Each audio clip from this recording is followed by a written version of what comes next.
Can our everyday experiences became one of the different traditions in the field of communication theory?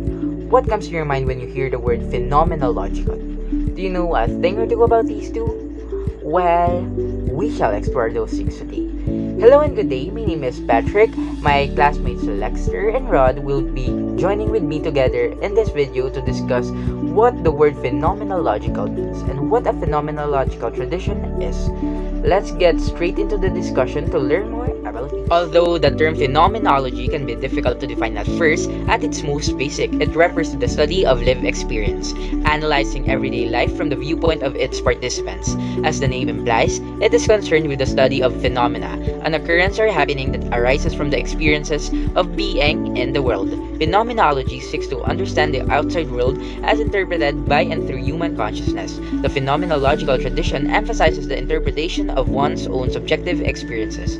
Therefore, individual experiences gain more important and thus become more influential than research hypotheses or communication actions.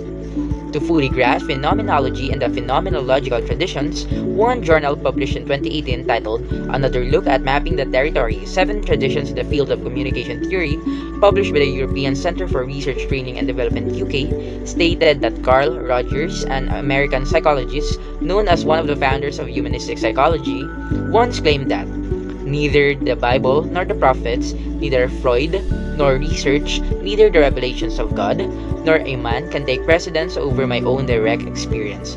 This implies that we, as humans, cannot have the same experience and are unable to share the experiences of others. As a result, if we are unable to share in others' experiences, we tend to withdraw and believe that others do not understand us. Carl Rogers, who was able to establish a concrete understanding of this, was able to gain a better understanding of this personal and relational development between him and his patients, as he is a psychologist. He then outlines 3 different factors of achieving experience barrier and human understanding. These 3 are as follows. Number 1, congruence, appropriateness of the behavior of the speaker, sender, and such. A person whose behavior is appropriate shows authenticity, realness, and transparency. This quality enables him to break the barriers of experience between the sender and the receiver in a communication chain. Number 2, unconditional positive regard. This is an attitude of accepting a person without considering their performance, uniqueness, and characteristics. Number 3, empathic understanding. This involves keeping aside our ego and values and fixing ourselves in the shoes of others.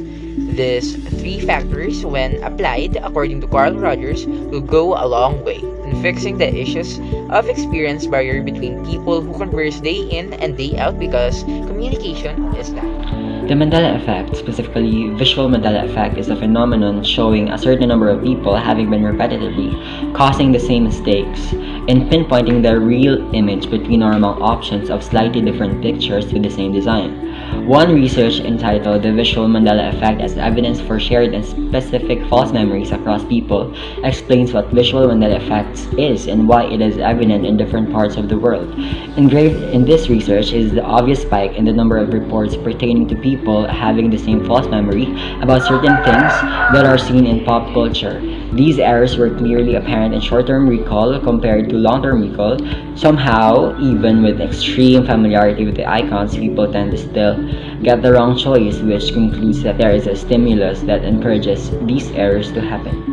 In the said research, consciousness is related in making those choices, yet there were stimuli involved that influence the people's perception of the right image. The VMF is logical in the lens of phenomenology for the reason that what they had experienced was different from the experience of others, and they cannot grasp how those people got their perception of the object wrong. According to Little John and Foss 2011, an example of personal experience is about love. One can understand love by personally experiencing it, and one can also gain this experience from the level of contact with something, or people determine the meaning it represents to someone. Others may say that love is a sacred gift, but for others, love is a mere emotion. The views and perspectives of people from love are influenced by their experiences. The way a person interprets a message is central to the already available perception of phenomenological thought. To generalize, according to McNamara 2013, as much as the world affects people, so the people affect the world through their personal knowledge. Phenomenological tradition rejects any absolute distinction between objectivity and subjectivity because every conscious experience involves both. Experience is a relation between a conscious subject, who is having the experience, and objects in the world that are intended by the subject. Consciousness is always consciousness of something, yet it is only our consciousness that picks objects out from the continuous flow of the world around us and continues them as distinct, unidentifiable things. The objective world can be carved up and experienced in many different ways, depending on how we happen to interact with it. However, subjective experience is not something made up entirely inside our heads. It is our consciousness of things we encounter in the world.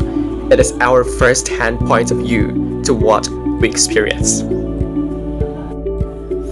Thank you so much for watching. I, John Lexter Emano, together with my group mates Ian Gulmatico and John Patrick Jaen, extends our heartfelt gratitude for you for watching this video. Stay safe and thank you everyone.